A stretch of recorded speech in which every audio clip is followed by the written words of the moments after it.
안녕하세요. 밤이 깊었네요. 오늘 하루도 고생 많으셨죠? 편안하게 쉬면서 오늘 밤 따뜻한 옛날 이야기를 들어보세요. 옛날 옛적에 어느 한 강원도 깊은 산골짜기에 뼈대 깊은 양반 가문인 김대감 댁이 있었습니다. 그의 겨울은 유난히도 눈이 많이 내리고 바람이 매서워 산짐승들조차 굴 밖으로 나오기를 꺼리던 혹독한 계절이었습니다. 온 세상이 하얗게 뒤덮인 그 고요함 속에서 기와집의 높은 담장은 마치 세상과 단절된 성벽처럼 차갑게 우뚝 솟아 있었습니다. 그 거대한 저택의 가장 구석진 곳. 햇볕조차 제대로 들지 않는 허름한 별채에는 사람들의 기억 속에서 잊힌 한 여인이 숨죽여 살고 있었습니다. 그녀의 이름은 서연이었으나 사람들은 그녀를 이름 대신 저주 섞인 멸칭으로 부르곤 했습니다. 김대감 댁의 며느리였던 서연은 양반가의 여식으로 태어났음에도 불구하고 태어날 때부터 남들과는 다른 외모를 가지고 있었습니다. 그녀의 고운 얼굴 반쪽에는 마치 눈이 내린 듯 하얀 반점들이 불규칙하게 퍼져 있었는데 이는 백반증이라 불리는 병이었습니다. 어릴 적에는 부모님의 사랑으로 그 상처를 가리고 살 수 있었으나 시집을 오면서 그녀의 불행은 걷잡을 수 없이 커져만 갔습니다. 혼례를 치른 첫날 밤 병약했던 신랑이 갑작스럽게 세상을 떠나자 모든 비난의 화살은 그녀에게로 향했습니다. 시어머니인 조씨 부인은 며느리의 얼굴에 있는 하얀 반점이 집안의 복을 갉아먹고 남편을 잡아먹은 흉조라며 그녀를 백사, 즉 하얀 뱀이라 부르며 저주했습니다. 서연이 머무는 별채는 본래 짐을 쌓아두거나 하인들이 잠시 머무는 곳으로 쓰였기에 사람의 온기가 머물기에는 턱없이 부족한 곳이었습니다. 문틈으로 황소바람이 숭숭 들어와 윗목에 놓인 물그릇이 꽁꽁 얼어붙기 일쑤였고 바닥은 냉골이 되어 얇은 이불 하나로는 살을 내는 추위를 막아낼 수 없었습니다. 하지만 서연에게 더욱 견디기 힘든 것은 살을 파고드는 추위가 아니라 가슴을 짓누르는 철저한 고립감이었습니다. 안채에서 들려오는 웃음소리나 하인들이 분주하게 움직이는 소리는 먼 나라의 이야기처럼 아득하게만 느껴졌고 그녀에게 허락된 것은 오직 사방을 둘러싼 흙벽과 낡은 문창호지 너머로 들려오는 바람 소리뿐이었습니다. 어느 날 저녁 해가 서산으로 넘어가고 어둠이 짙게 깔릴 무렵이었습니다. 저녁상을 들고 온 어린 계집종 하나가 별채 문 앞에 다가와 퉁명스러운 목소리로 밥상을 내려놓았습니다. 밥상 위에는 식어버린 밥 한 덩이와 건더기 하나 없는 짠 국물, 그리고 시들해진 김치 몇 조각이 전부였습니다. 하인들조차 먹지 않을 법한 초라한 식사였지만 계집종은 마치 더러운 것을 만지기라도 한 듯 서둘러 자리를 피했습니다. 그들은 마님인 서연을 두려워하면서도 동시에 경멸했습니다. 얼굴에 하얀 반점을 보면 재수가 옴붙는다는 미신을 굳게 믿고 있었기에 누구도 그녀와 눈을 마주치려 하지 않았고 말조차 섞으려 하지 않았습니다. 서연은 밥상 앞에 앉아 숟가락을 들었지만 목구멍이 꽉 막힌 듯 음식은 넘어가지 않았습니다. 그녀는 숟가락을 내려놓고 가만히 자신의 손을 내려다보았습니다. 추위로 인해 빨갛게 트고 거칠어진 손이었지만 그 손끝에는 누구도 알지 못하는 특별한 재주가 숨어 있었습니다. 그녀는 어릴 적 할머니 어깨너머로 배운 천연 염색 기술을 기억하고 있었습니다. 산과 들에서 나는 풀과 꽃으로 물을 들이면 그 천은 단순히 색만 입는 것이 아니라 사람의 마음을 위로하고 피부의 병을 다스리는 힘을 갖게 된다는 것을 그녀는 알고 있었습니다. 하지만 지금 이 차가운 방 안에서 그녀의 재능은 아무런 쓸모도 없는 무용지물이 되어 먼지만 쌓여가고 있었습니다. 밤이 깊어지자 눈보라가 더욱 거세지며 창호지 문을 덜컹거렸습니다. 촛불 하나 켜지 못한 어두운 방 안에서 서연은 무릎을 감싸 안고 웅크려 앉아 있었습니다. 그때 문 밖에서 사그락거리는 낯선 소리가 들려왔습니다. 바람 소리와는 다른 누군가가 눈을 밟고 지나가는 무겁고 신중한 발소리였습니다. 서연은 숨을 죽이고 문 쪽을 응시했습니다. 혹시나 시어머니가 보낸 사람이 와서 또다시 모진 말을 퍼붓거나 억지로 쫓아내려는 것은 아닐까 하는 두려움이 엄습했습니다. 그러나 문은 열리지 않았고 대신 빗자루로 바닥을 쓰는 듯한 규칙적인 소리가 들려오기 시작했습니다. 그 소리의 주인은 이 집안의 머슴인 돌쇠였습니다. 돌쇠는 태어날 때부터 말을 하지 못하는 벙어리였고 곰처럼 거대한 덩치의 얼굴에는 흉측한 화상 자국이 있어 사람들에게 공포의 대상이었습니다. 그는 어릴 적 불이 난 집에서 주인을 구하려다 얼굴 전체에 끔찍한 흉터를 얻게 되었는데 그 흉터 때문에 사람들은 그를 괴물 취급하며 피하곤 했습니다. 하지만 겉모습과는 달리 그는 누구보다 깊고 따뜻한 눈빛을 가진 사내였습니다. 그는 묵묵히 마당을 쓸고 장작을 패며 모든 일을 도맡아 했지만 누구에게도 칭찬받거나 인정받지 못하는 외로운 존재였습니다. 돌쇠는 늦은 밤 모두가 잠든 틈을 타 몰래 별채로 향했습니다. 눈이 무릎까지 쌓여 서연이 문을 열고 나오다 미끄러질까 걱정되었기 때문입니다. 그는 빗자루를 들고 서연의 방 앞 팻마루와 마당의 눈을 꼼꼼하게 치우기 시작했습니다. 삭, 삭, 눈 쓸리는 소리가 고요한 밤 공기를 타고 서연의 귀에 닿았습니다.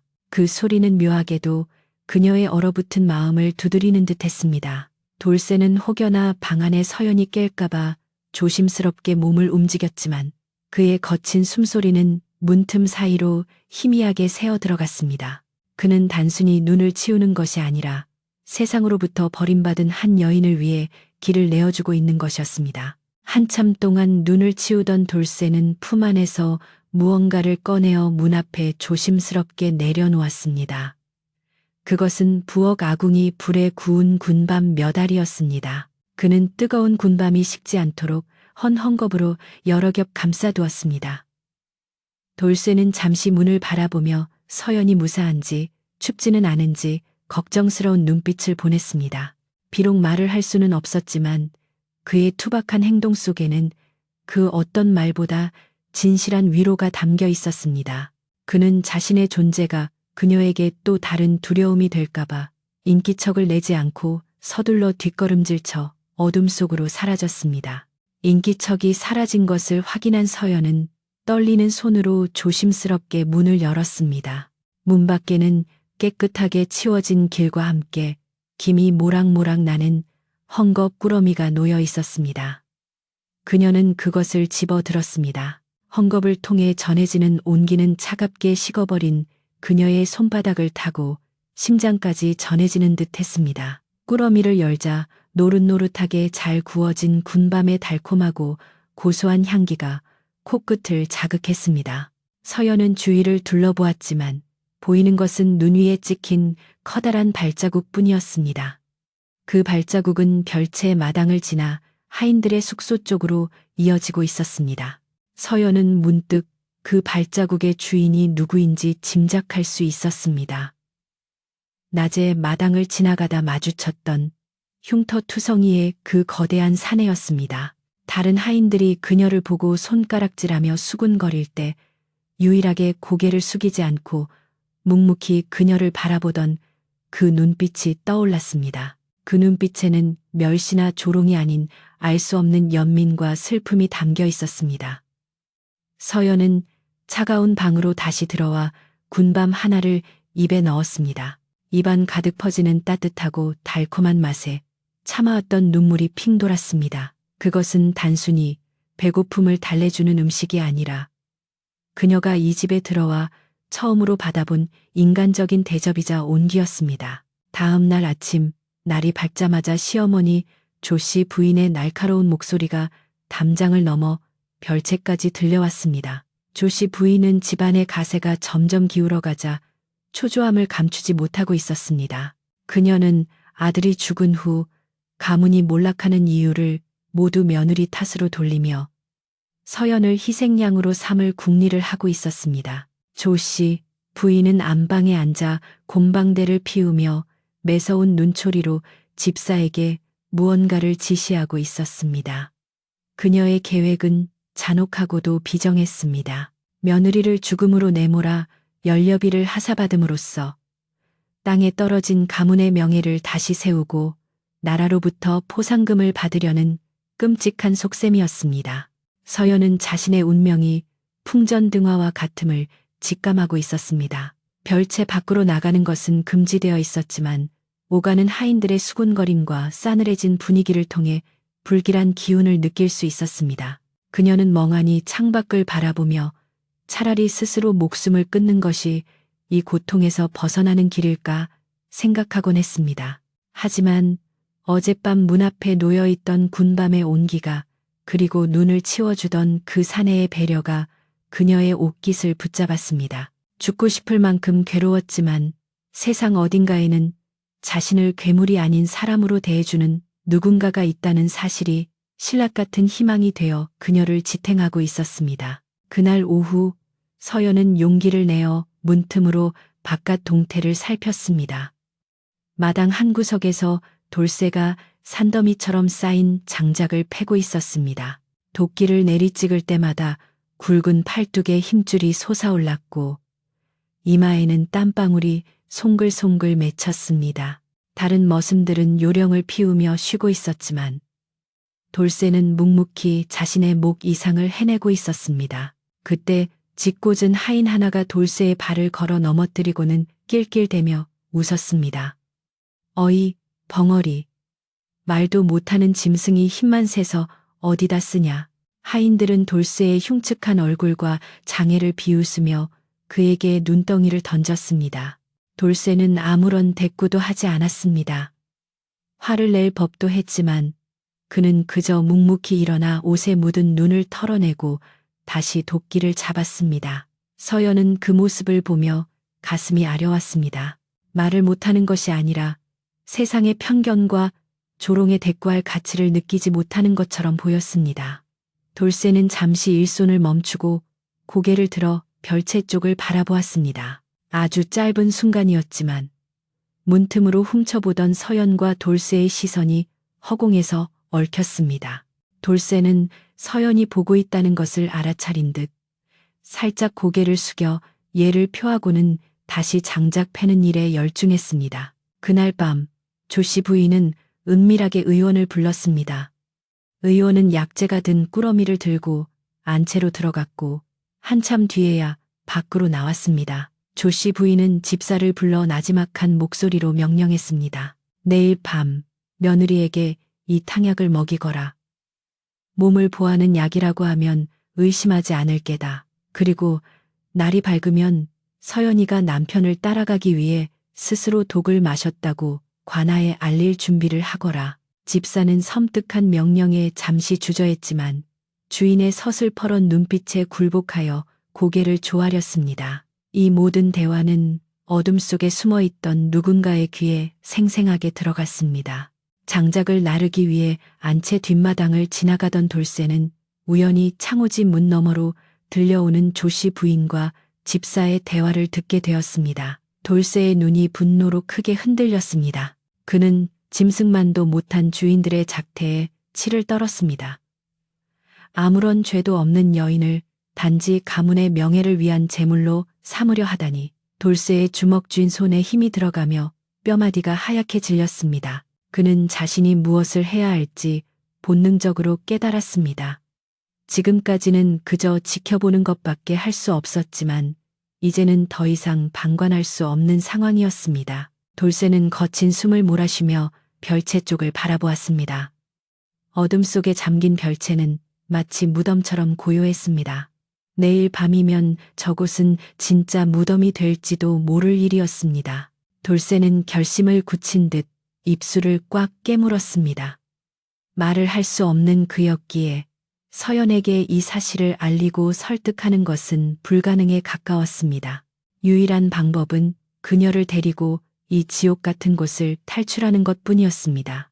하지만 감시가 삼엄한 대감댁을, 그것도 거동이 불편한 양반집 마님을 데리고 빠져나간다는 것은 목숨을 건 도박이나 다름없었습니다. 하늘에서는 다시금 눈이 펑펑 쏟아지기 시작했고 세상은 더욱 깊은 어둠 속으로 가라앉고 있었습니다. 별채 안의 서연은 자신의 운명이 얼마 남지 않았음을 모른 채 돌쇠가 가져다 준 군밤 껍질을 만지작거리며 잠 못 이루고 있었습니다. 밖에서 들려오는 바람 소리가 마치 누군가의 울음소리처럼 애처롭게 들렸습니다. 그녀는 촛불 아래서 자신의 손을 들여다보았습니다. 거칠어진 손끝에는 아직 희미하게 남아 풀물 염색의 흔적이 남아 있었습니다. 나도 살고 싶다. 그녀의 입에서 처음으로 삶에 대한 간절한 독백이 흘러나왔습니다. 그것은 욕망이 아니라 생명체로서의 본능적인 절규였습니다. 그리고 그 절규에 응답하듯 멀리서 돌쇠의 무거운 발걸음 소리가 눈을 밟으며 조금씩, 아주 조금씩 다가오고 있었습니다. 밤은 깊어 축시를 향해 가고 있었고 하늘에선 굵은 눈발이 쉴 새 없이 쏟아져 내렸습니다. 세상의 모든 소리를 집어삼킬 듯 포효하는 눈보라, 소리만이 적막한 산골 마을을 휘감고 있었습니다. 김대감댁 안채에서는 조씨 부인의 은밀한 명령을 받은 집사가 탕약을 다릴 준비를 서두르고 있었고 아무것도 모르는 서연은 그저 잠들지 못한 채 불안한 눈빛으로 문풍지만을 바라보고 있었습니다. 그녀의 가슴 속에서는 이유를 알 수 없는 두근거림이 멈추지 않았는데 그것은 다가올 죽음의 그림자를 본능적으로 감지한 영혼의 떨림이었습니다. 그때였습니다. 굳게 닫혀있던 별채의 문이 거친 소리를 내며 덜컹거리더니 단단히 걸려있던 문고리가 부서져 나갈 듯한 기세로 문이 벌컥 열렸습니다. 깜짝 놀란 서연이 비명을 지르려 입을 막는 순간 눈을 뒤집어 쓴 거대한 그림자가 방 안으로 들이닥쳤습니다. 바로 돌쇠였습니다. 그의 어깨와 머리카락에는 하얀 눈이 수북하게 쌓여 있었고 입에서는 하얀 입김이 거칠게 뿜어져 나오고 있었습니다. 평소와는 전혀 다른 살기마저 느껴지는 그의 험악한 표정의 서연은 공포에 질려 뒷걸음질 쳤습니다. 하지만 돌쇠는 그녀를 해치려 온 것이 아니었습니다. 그는 두려움에 떨고 있는 서연에게 다가와 검지 손가락을 입술에 대며 조용히 하라는 신호를 보냈습니다. 그리고는 다급한 손짓으로 방문 밖을 가리키며 빨리 나가야 한다고 재촉했습니다. 말을 할 수 없는 그는 가슴을 치며 답답해했고 그의 눈빛은 절박하게 외치고 있었습니다. 지금 도망치지 않으면 죽습니다. 서연은 그제야 상황이 심상치 않음을 깨달았습니다. 오늘 낮에 느꼈던 싸늘한 시선들과 밤늦게 오가던 수상한 발소리들이 퍼즐 조각처럼 맞춰지며 그녀는 자신이 처한 위기 상황을 직감했습니다. 서연은 떨리는 손으로 옷매무새를 다듬을 겨를도 없이 일어섰습니다. 돌쇠는 방 안 구석에 놓여있던 서연의 낡은 보따리를 집어들더니 그 안에 그녀가 아끼던 바느질 도구와 말린 염색 재료가 든 주머니를 닥치는 대로 쓸어 담았습니다. 그것은 그녀가 이 집에서 유일하게 삶의 의미를 찾던 물건들이었습니다. 돌쇠는 보따리를 자신의 어깨에 둘러매고는 망설이는 서연의 손목을 투박하고 거친 손으로 꽉 움켜쥐었습니다. 그 손아귀 힘은 강했지만 동시에 묘한 안정감을 주었습니다. 그것은 살려야 한다는 강한 의지가 담긴 손길이었습니다. 두 사람은 눈보라가 몰아치는 마당으로 뛰쳐나왔습니다. 발이 푹푹 빠질 만큼 눈이 쌓여 있었지만 돌쇠는 거침없이 앞장서서 길을 텄습니다. 차가운 바람이 칼날처럼 살을 베고 지나갔지만 서연은 추위를 느낄 겨를조차 없었습니다. 그들은 하인들이 잠든 행랑채 뒤편의 낮은 담장을 향해 달렸습니다. 돌쇠는 먼저 담장 위로 올라가 굵은 팔을 내밀었고 서연은 그 손을 잡고 힘겹게 담을 넘었습니다. 담장 너머는 칠흑 같은 어둠이 깔린 숲이었습니다. 뒤를 돌아볼 여유 따위는 없었습니다. 잡히면 죽음뿐이라는 공포가 그들의 발걸음을 재촉했습니다. 숲속은 그야말로 혼돈 그 자체였습니다. 길이라고는 찾아볼 수 없는 험준한 산비탈을 오르며 서연은 몇 번이고 미끄러지고 넘어졌습니다. 가시덤불이 그녀의 치맛자락을 찢고 종아리에 생채기를 냈지만 그녀는 입술을 깨물며 고통을 참아냈습니다. 앞서가던 돌쇠는 서연이 뒤처질 때마다 멈춰서서 그녀를 부축하고 끌어당겼습니다. 굵은 눈발이 시야를 가려 한 치 앞도 분간하기 어려웠지만 돌쇠는 짐승 같은 감각으로 방향을 잡고 깊은 산속으로 파고들었습니다. 그가 지나간 자리는 금세 눈이 덮여 발자국을 지워주었으니 하늘이 그들의 도주를 돕는 듯 했습니다. 한참을 달리던 서연의 체력이 바닥나기 시작했습니다. 그녀는 숨이 턱끝까지 차올라 더 이상 한 발자국도 떼기 힘들 지경이 되었습니다. 다리에 힘이 풀려 눈밭에 주저앉으려는 찰나 돌쇠가 다가와 말없이 자신의 넓은 등을 내밀었습니다. 어필하는 뜻이었습니다. 양반집 마님으로서 남녀의 유별을 따질 상황이 아니었습니다. 서연은 망설임 없이 그의 등에 엎였습니다. 돌쇠의 등은 바위처럼 단단하고 따뜻했습니다. 그는 서연을 업고도 흔들림 없이 가파른 산길을 성큼성큼 올라갔습니다. 그의 거친 숨소리가 그녀의 귓가에 울렸고 그 소리는 마치 살아있다는 것을 증명하는 생명의 고동처럼 들렸습니다. 얼마나 걸었을까? 하늘이 희뿌옇게 밝아오기 시작할 무렵 그들은 사람의 발길이 닿지 않는 험준한 절벽 아래에 도착했습니다. 그곳에는 덩굴 식물로 가려진 작은 자연 동굴이 하나 있었습니다.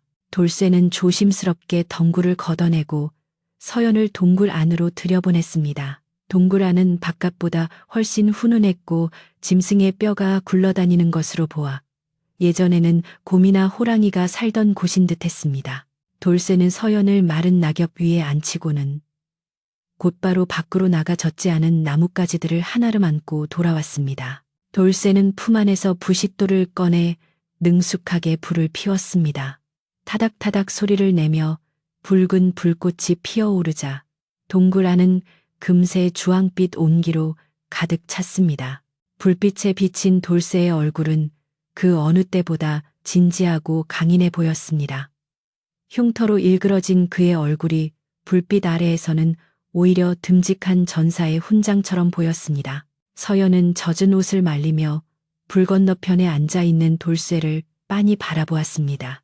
어제까지만 해도 말 한마디 섞지 않았던 천한 머슴과 고귀한 마님이었지만 지금 이 순간 이 좁은 동굴 안에서 그들은 그저 생사를 함께한 남자와 여자일 뿐이었습니다. 돌쇠는 보따리에서 챙겨온 주먹밥 하나를 꺼내 서연에게 건넸습니다. 아마도 도망치기 전에 부엌에서 급하게 훔쳐온 것인 듯 했습니다. 서연은 주먹밥을 받아 반으로 나누어 돌쇠에게 내밀었습니다. 자네도 들게, 나 혼자 먹을 순 없네. 돌쇠는 잠시 놀란 듯 눈을 크게 뜨더니 고개를 저으며 거절했습니다. 자신이 감히 상정과 겸상을 할 수 없다는 태도였습니다. 하지만 서연은 단호하게 다시 내밀었습니다. 이제 우리는 도망자 신세일세, 상전도 하인도 없어. 자네가 아니었으면 난 이미 죽은 목숨이었을 테니 어서 받게. 서연의 단호한 눈빛에 돌쇠는 조심스럽게 주먹밥 반쪽을 받아 들었습니다. 두 사람은 타오르는 모닥불을 사이에 두고 말없이 주먹밥을 씹어 삼켰습니다. 차갑게 식어버린 밥알이었지만 입안에서 느껴지는 맛은 세상 그 어떤 진수성찬보다 달콤했습니다. 서연은 문득 자신의 얼굴에 있는 하얀 반점을 의식하고 고개를 숙였습니다. 대낮처럼 밝은 불빛 아래서 자신의 흉한 모습을 보이는 것이 부끄러웠기 때문입니다. 하지만 돌쇠는 그런 그녀를 빤히 바라보며 자신의 얼굴에 있는 화상 흉터를 손가락으로 가리켰습니다. 그리고는 서연의 얼굴을 가리키며 엄지손가락을 치켜 세웠습니다. 그것은 당신은 아름답다는 무언의 찬사였습니다. 자신 또한 흉터를 가지고 있기에 그녀의 아픔을 누구보다 잘 이해한다는 위로였습니다. 서연의 눈에서 뜨거운 눈물이 주르륵 흘러내렸습니다. 평생을 괴물 취급받으며 살아왔던 그녀에게 자신의 모습을 있는 그대로 바라봐주는 사람은 돌쇠가 처음이었습니다. 밖에서는 여전히 눈보라가 몰아치고 있었지만 동굴 안은 두 사람의 체온과 모닥불의 온기로 따뜻하기만 했습니다. 그날 밤 두 사람은 서로의 등 뒤에 있는 어둠을 지켜주며 비로소 깊은 잠에 빠져들 수 있었습니다. 이것이 그들의 고단하지만 아름다운 새로운 삶의 시작이었습니다. 다음 날 아침, 눈보라가 잦아들고 맑은 햇살이 동굴 입구를 비추었습니다.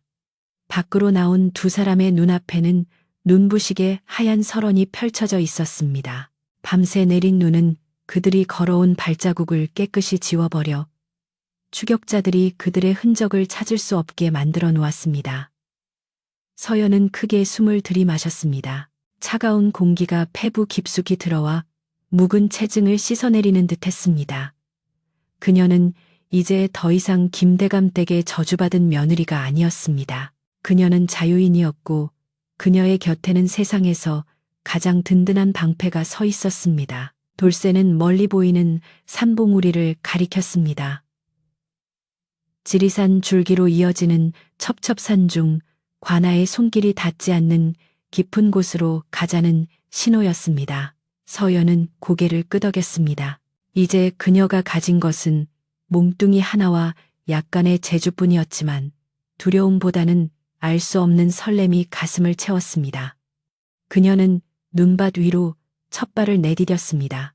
그것은 도망이 아니라 자신의 운명을 개척하러 가는 당당한 행진이었습니다. 붉게 물든 아침 노을 아래 두 사람의 그림자가 나란히 눈밭 위에 길게 드리워졌습니다. 긴 겨울이 지나고 지리산 깊은 골짜기에도 어김없이 봄이 찾아왔습니다. 얼어붙었던 계곡물이 녹아 졸졸 흐르는 소리가 산새들의 지저김과 어우러져 생명의 노래를 불렀고 양지바른 언덕에는 진달래와 철쭉이 붉게 피어올라 마치 수줍은 처녀의 볼처럼 산을 물들였습니다. 세상과 단절된 험준한 산속, 사람의 발길이 닿지 않는 깊은 곳에 서연과 돌쇠는 흙과 나무로 작은 보금자리를 마련했습니다. 비록 비바람을 겨우 피할 정도의 허름한 너와집이었지만 그곳에는 김대감 댁의 으리으리한 기와집에서는 결코 느낄 수 없었던 평화와 자유가 깃들어 있었습니다. 두 사람은 부부의 연을 맺는 화려한 혼례식은 올리지 않았으나 서로를 위하는 마음만으로 이미 하늘이 맺어준 짝이 되어 있었습니다. 서연은 더 이상 자신의 얼굴에 핀 하얀 반점을 부끄러워하거나 가리지 않았습니다. 이곳 자연 속에서는 그녀의 얼굴에 핀 얼룩도 그저 나무 껍질의 무늬나 바위에 핀 이끼처럼 자연스러운 모습일 뿐이었습니다. 그녀는 매일 아침 일찍 일어나 맑은 이슬을 머금은 산과 들을 누비며 약초와 염료식물을 채취했습니다. 쪽, 꼭두선이, 치자, 그리고 이름 모를 들풀들이 그녀의 바구니에 가득 찼습니다. 돌쇠는 그런 서연을 위해 개울가에 돌을 쌓아 염색할 수 있는 털을 만들어 주었고 산에서 굵은 나무를 베어와 튼튼한 건조대를 세워주었습니다. 그는 묵묵히 밭을 갈아 감자와 옥수수를 심었고 틈틈이 산짐승을 사냥해 서연의 건강을 챙겼습니다. 서연의 손끝에서 피어나는 색은 단순한 물감이 아니었습니다. 그녀는 돌아가신 할머니에게서 전수받은 비법에 자신의 간절한 염원을 담아 천을 물들였습니다. 약초를 달인 물에 천을 담그고 잿물로 매염을 하여 햇볕과 바람에 말리기를 수십 번 반복했습니다. 그렇게 탄생한 천은 깊고 영롱한 옥색 빛을 띠었는데 신기하게도 그 천에서는 은은한 약초 향기가 배어 나왔습니다. 서연은 이 천이 입는 사람의 마음을 차분하게 하고 거친 피부를 다스려 주기를 기도하며 한 올 한 올 정성을 다했습니다. 돌쇠는 바람에 펄럭이는 옥색 천들을 바라보며 마치 하늘의 조각이 마당에 내려앉은 것 같다고 생각했습니다. 그는 서연이 일하는 모습을 넋을 잃고 바라보곤 했는데 그 눈빛에는 경외심과 사랑이 가득했습니다. 어느 날 돌쇠는 서연이 만든 천들을 지게에 지고 산 아래에 오일장이 서는 장터로 향했습니다. 필요한 소금과 생필품을 구하기 위해서였습니다. 장터 구석에 자리를 잡은 돌쇠는 멍석 위에 천을 펼쳐 놓았습니다. 말을 하지 못하는 그는 호객 행위를 할 수 없었지만 그럴 필요가 없었습니다. 지나가던 사람들의 발길을 붙잡은 것은 천이 뿜어내는 기품 있는 색채와 향기였습니다. 한 아낙네가 호기심에 천을 만져보고는 그 부드러운 감촉에 놀라 소리쳤습니다. 어머나, 이 천 좀 보게. 마치 구름을 만지는 것 같네.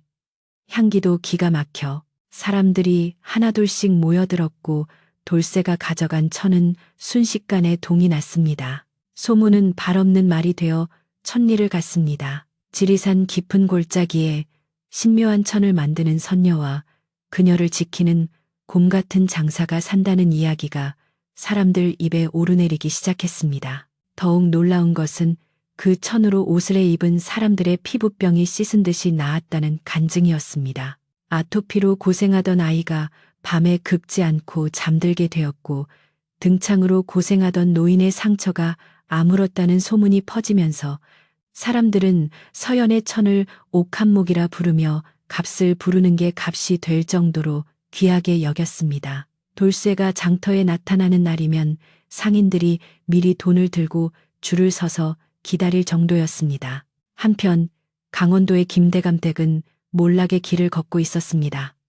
서연과 돌쇠가 사라진 후 집안에는 우환이 끊이지 않았습니다. 특히 시어머니 조씨 부인에게 끔찍한 천벌이 내려졌습니다. 그녀의 온몸에 원인 모를 붉은 반점이 돋아나기 시작하더니 밤마다 뼈를 깎는 듯한 가려움증이 그녀를 괴롭혔습니다. 좋다는 약을 다 써보고 용하다는 의원을 불러보았지만 병세는 날이 갈수록 악화될 뿐이었습니다. 그녀의 피부는 긁어서 생긴 상처로 짓물렀고 고름이 터져 악취가 진동했습니다. 하인들은 전염될까 두려워 그녀의 방 근처에 가기를 꺼렸고 조씨 부인은 고통과 외로움 속에서 비명을 지르며 하루하루를 지옥처럼 보냈습니다. 그러던 어느 날 한 박물장수 노파가 김대감 댁을 찾아왔습니다. 노파는 조씨 부인의 병세를 듣고는 조심스럽게 품에서 귀한 천조각 하나를 꺼내 보였습니다. 마님, 요즘 아랫마을 장터에서 난리가 난 물건이옵니다. 지리산 쪽에 사는 신비한 여인이 만든 천인데 이걸 몸에 두르면 어떤 피부병도 낫는다고 하더이다. 구하기가 하늘의 별 따기인데 제가 마님을 위해 어렵게 구해왔습니다. 조씨 부인은 지푸라기라도 잡는 심정으로 떨리는 손을 뻗어 그 천을 받아들었습니다. 천이 닿는 순간 불타는 듯하던 피부의 열기가 거짓말처럼 가라앉고 시원한 기운이 스며들었습니다. 조씨 부인은 깜짝 놀라 천을 자세히 들여다보았습니다. 옥색 빛깔이 감도는 천에서는 어딘가 익숙한 약초 향기가 났습니다. 그 순간 그녀의 뇌리에 번개처럼 스치는 기억이 있었습니다. 며느리 서연이 시집올 때 가져왔던 짐 속에 들어있던 그리고 결체에서 가끔 풍겨 나오던 바로 그 냄새였습니다. 조씨 부인의 눈이 탐욕과 분노로 번뜩였습니다. 이 천, 그년 솜씨가 분명하다. 죽은 줄 알았던 백사 그년이 살아서 이런 짓을 하고 있었어. 그녀는 자신의 병을 고칠 수 있는 유일한 희망이 자신이 내쫓으려 했던 며느리에게 있다는 사실을 깨달았지만 반성은커녕 서연을 잡아와 자신을 위한 약천을 짜게 만들겠다는 사악한 욕심에 사로잡혔습니다. 조씨 부인은 즉시 집사를 불렀습니다. 그녀는 고름이 흐르는 얼굴을 일그러뜨리며 악에 바친 목소리로 소리쳤습니다. 당장 추노꾼들을 풀어라. 지리산 쪽이라고 했다. 내 돈을 훔쳐 달아난 종놈 돌쇠와 그년 서연을 잡아오너라. 그년의 손목을 부러뜨려서라도 끌고 와야 한다. 내 병을 고치기 전까지는 절대로 죽여서는 안 된다. 집사는 마님의 광기에 찬 모습에 등골이 오싹해졌지만 거역할 수 없어 고개를 조아리고 물러갔습니다. 곧이어 험상궂은 추노꾼 무리가 말을 타고 김대감 댁을 빠져나가 남쪽으로 질주하기 시작했습니다. 그들의 허리춤에는 시퍼런 칼과 밧줄이 매달려 있었습니다. 지리산의 평화로운 오후, 서연은 마당 널어놓은 천을 걷고 있었고 돌쇠는 밭에서 김을 메고 있었습니다. 갑자기 산새들이 요란하게 울며 하늘로 치솟았고 숲속의 동물들이 불안하게 움직이기 시작했습니다. 돌쇠는 일손을 멈추고 고개를 들어 산 아래쪽을 응시했습니다. 짐승 같은 예민한 감각이 다가오는 살기를 감지한 것입니다. 바람을 타고 말발굽 소리와 거친 사내들의 고함 소리가 희미하게 들려왔습니다. 돌쇠의 표정이 딱딱하게 굳어졌습니다. 그는 대리를 내던지고 서연에게 달려갔습니다. 그의 눈빛은 다급하게 말하고 있었습니다. 놈들이 왔습니다. 피해야 합니다. 하지만 이번에는 상황이 달랐습니다. 그들이 일구어 놓은 삶의 터전, 그리고 뱃속에서 자라고 있는 소중한 생명까지 서연은 무의식적으로 자신의 아랫배를 감싸 안았습니다. 며칠 전부터 입덧이 시작되었고 그녀는 자신이 돌쇠의 아이를 가졌음을 알고 있었습니다. 이제는 무작정 도망칠 수만은 없었습니다. 서연은 흔들리는 눈빛으로 돌쇠를 바라보았습니다. 그러나 돌쇠는 단호하게 고개를 저으며 헛간 구석에 숨겨두었던 낡은 활과 사냥용 창을 꺼내 들었습니다. 그는 더 이상 도망자가 아니었습니다. 그는 한 가정의 가장이자 사랑하는 아내와 아이를 지켜야 할 아버지였습니다. 추노꾼들이 산길을 따라 올라오는 소리가 점점 가까워졌습니다. 이 근처다. 향긋한 냄새가 나는 걸 보니 놈들이 가까이 있어 우두머리의 걸걸한 목소리가 숲을 울렸습니다. 돌쇠는 서연을 집 뒤편 안전한 바위 틈에 숨겼습니다. 서연은 돌쇠의 옷자락을 잡으며 가지 말라고 눈물로 호소했지만 돌쇠는 그녀의 손을 부드럽게 감싸 쥐고는 안심하라는 듯 옅은 미소를 지어 보였습니다. 그리고는 거대한 몸을 일으켜 마당 입구로 걸어 나갔습니다. 좁은 산길, 돌쇠는 마치 거대한 산맥처럼 그 길을 가로막고 섰습니다. 그의 등 뒤로는 붉은 저녁 노을이 비장하게 타오르고 있었고 그의 손에는 굳은 살 박인 주먹이 꽉 쥐어져 있었습니다. 잠시 후 숲을 헤치고 5명의 추노꾼들이 모습을 드러냈습니다. 그들은 돌쇠의 거대한 덩치와 흉터투성이 얼굴을 보고 잠시 주춤했지만 곧 비열한 웃음을 흘리며 칼을 뽑아 들었습니다. 제 발로 나타나다니 수고를 덜었군.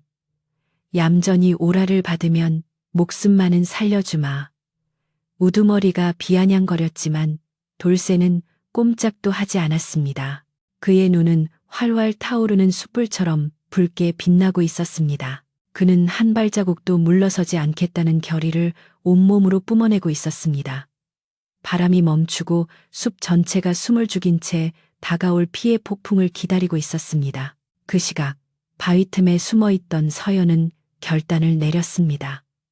언제까지나 돌쇠의 등 뒤에 숨어 보호만 받을 수는 없었습니다. 그녀는 자신의 품속에 있던 옥색 천을 꺼내 들었습니다. 그리고 주변에 있는 마른 풀과 약초 가루를 모아 주머니에 담았습니다. 그녀에게는 무력은 없었지만 자연의 힘을 다루는 지혜가 있었습니다. 서연은 떨리는 다리를 일으켜 세웠습니다.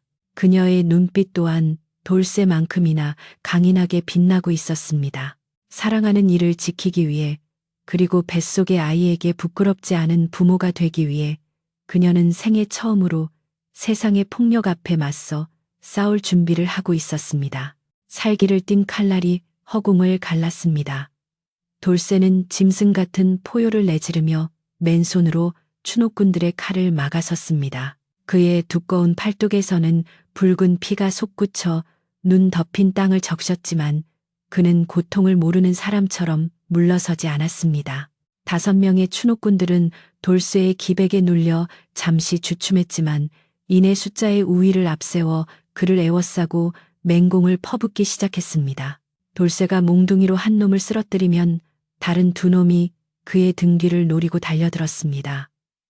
처절한 육탄전이 이어졌고 돌쇠의 거친 숨소리는 점차 가파라졌습니다. 아무리 천하장사라 한들 무기를 든 5명의 왈패를 당해내기란 역부족이었습니다. 바위 틈에서 이 광경을 지켜보던 서연의 가슴은 갈기갈기 찢어지는 듯 했습니다. 자신을 지키기 위해 피투성이가 되어가는 남편을 더 이상 두고 볼 수 없었습니다. 서연은 품에 안고 있던 약재 주머니를 꽉 쥐고 비틀거리는 걸음으로 마당으로 뛰어들었습니다. 그만두시오. 당신들이 찾는 사람은 바로 나요. 그녀의 외침은 떨리고 있었지만 그 안에 담긴 결기는 서슬퍼런 칼날보다 날카로웠습니다.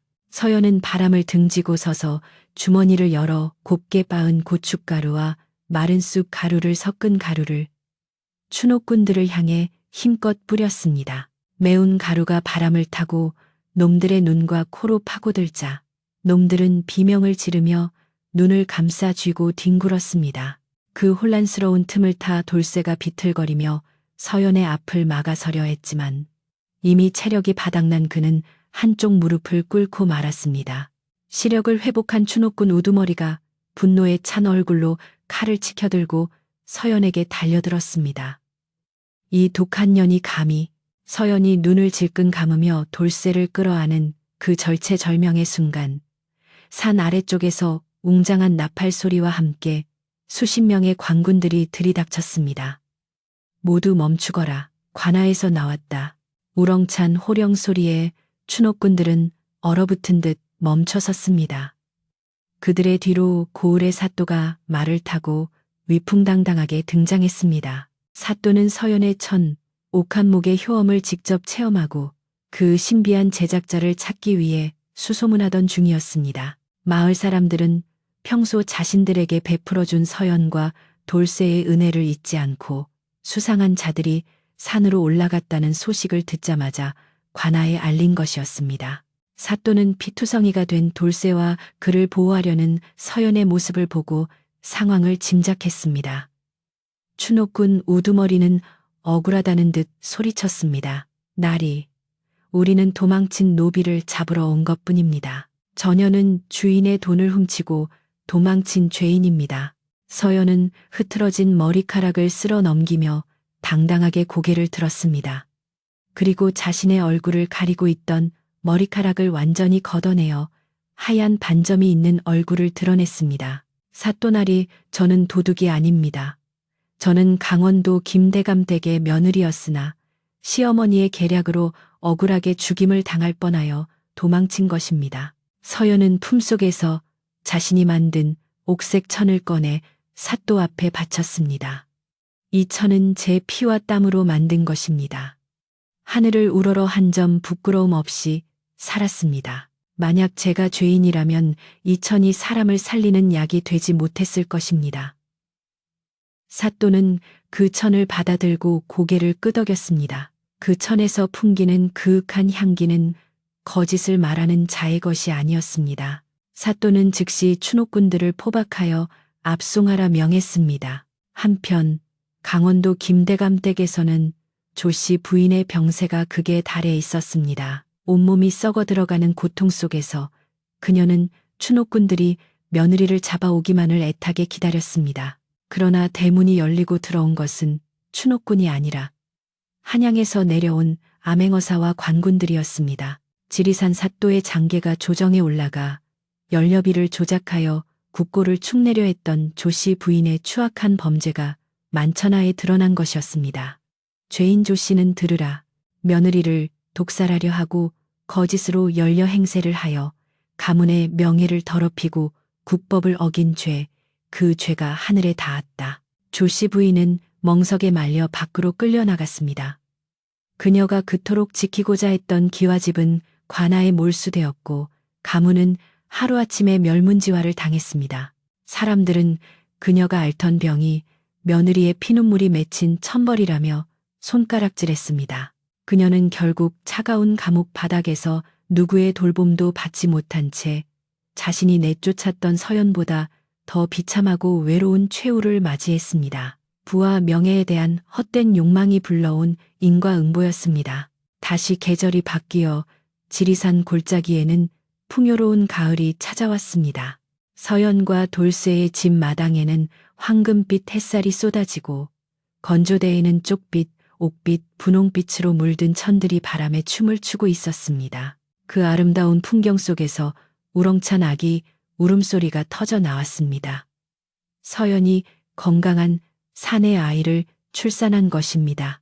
아이는 엄마를 닮아 피부가 하얗고 아빠를 닮아 골격이 튼튼했습니다. 돌쇠는 감격에 겨워 눈물을 글썽이며 조심스럽게 자신의 투박한 손으로 작고 소중한 생명을 받아 안았습니다.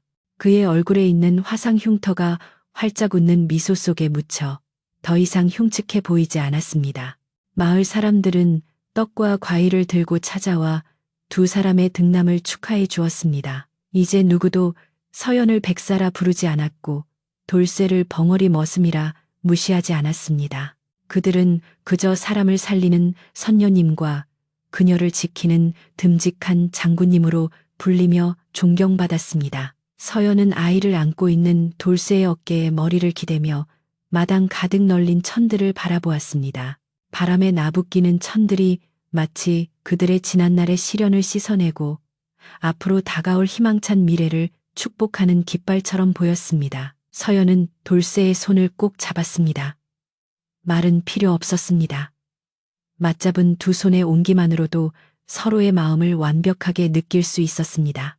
신분도 장애도 외모의 흉터도 진정한 사랑 앞에서는 아무런 장애물이 되지 못했습니다. 그들은 높은 담장 안에 갇힌 귀족들보다 훨씬 더 넓고 자유로운 세상을 가슴에 품고 살아가게 되었습니다. 산골짜기 작은 오두막집에서 피어난 그들의 사랑 이야기는 바람결에 실려 사람들의 입에서 입으로 전해지며 추운 겨울밤 얼어붙은 사람들의 마음을 녹여주는 따뜻한 전설이 되었더란다.